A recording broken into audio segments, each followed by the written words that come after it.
Hi everyone, hope you're all doing great. In this video, we would particularly understand the importance of grammar when speaking English. Now, grammar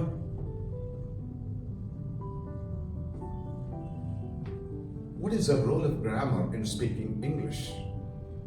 Is it necessary that we must bother about speaking an accurate grammar? Is that necessary? Yes, necessary. But in what situations is it necessary? That is what we need to understand in this video. Now, where do we actually use English? Because we are not a native English speaker. And as a non-native English speaker, what are the situations that we use English? Maybe in writing or in speaking. Particularly, competitive examinations. I'm writing in the short form. It is competitive examinations and English proficiency tests.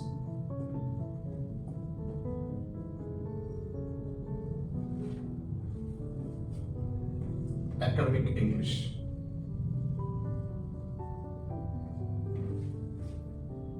And for conversation. No competitive examination. If you're appearing any competitive examination, maybe group services or the bank tests or any other government examinations. When I say competitive examinations, I don't mean the tests that are conducted for the jobs by private companies. I'm not talking about the verbal aptitude test conducted by companies for jobs. I'm talking purely about the competitive examinations for the government jobs. They need 100% accuracy in grammar. When I say 100%, there's a question. If I'm using only 80%, do I fail? You don't fail really, but your score may drop down. So if your grammar is 100%, there are chances that you get 100% marks and you're not going to lose anything in the language aspect. The other aspect, numerical and all other things are different, but you're not going to lose anything if you're 100% perfect in English grammar. And proficiency tests. Now, what are the proficiency tests? When we talk about proficiency tests of the international standards, that is IELTS, PTE, TOEFL, and many other. Nowadays there is Duolingo.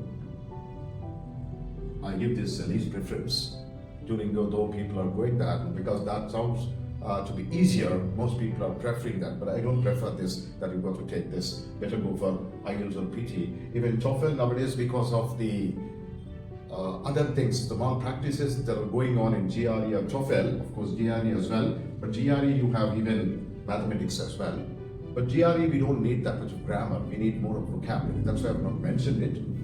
So TOEFL. So when you write these tests, if you have 80% to 100%, you'll be able to get a score, reasonably better score, between 6 and 7. And if you have 100%, you will get good score. But again, your score does not depend on grammar for all the modules. In speaking and in writing, you will get better score if your grammar is 100%. But you will not get better score only if you are very good in grammar in reading. You got to understand the logical thinking, critical thinking must be there, and also the vocabulary plays an important role. So what module are you taking matters more than only grammar. And next is academic. Now in academic, though we know the rules, of course 100% important, but in academic English there are certainly very easy tips. People write the test and then they forget. So there are easy tips in the Indian system of education.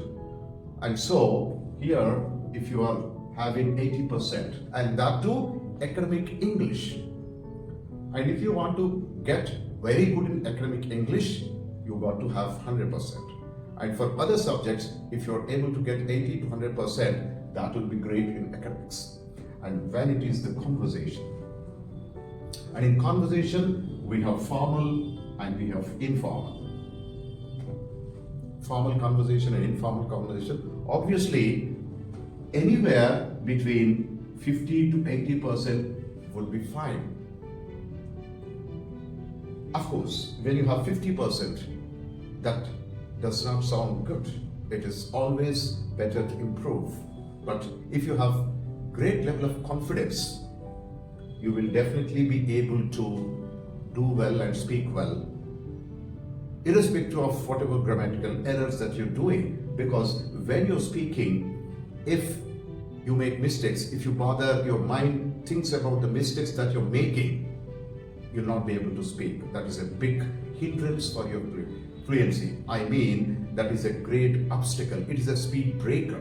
If it's a good speed breaker, that is fine. Speed breakers, if you see the quality of the speed breakers, right? Some speed breakers are very good. But when we see in the streets, in front of every house, there is a speed breaker. They are not quality. So you need to have the quality pauses.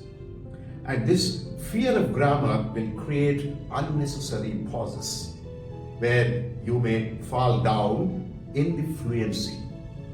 And that gives a very negative impression to the listener.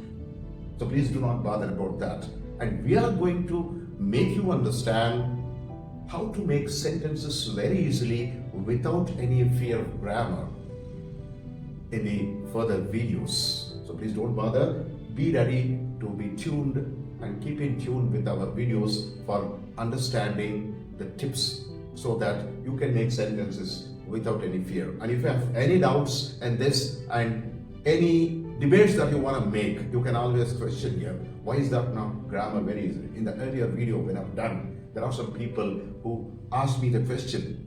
So you tell that grammar is not important, but when you make a sentence, you are telling about verb 1, verb 2 and verb 3. Is it not grammar? I don't really mean to remove grammar 0. See, the minimum thing that you got is 50%.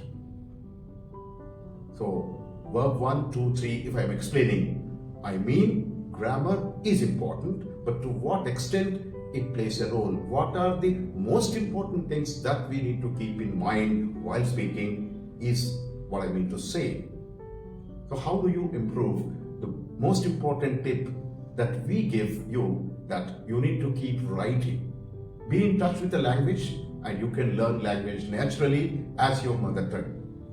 You need to be touching with the language in writing, in speaking. And if I say, I am English, you be in touch with me, I'll be with you.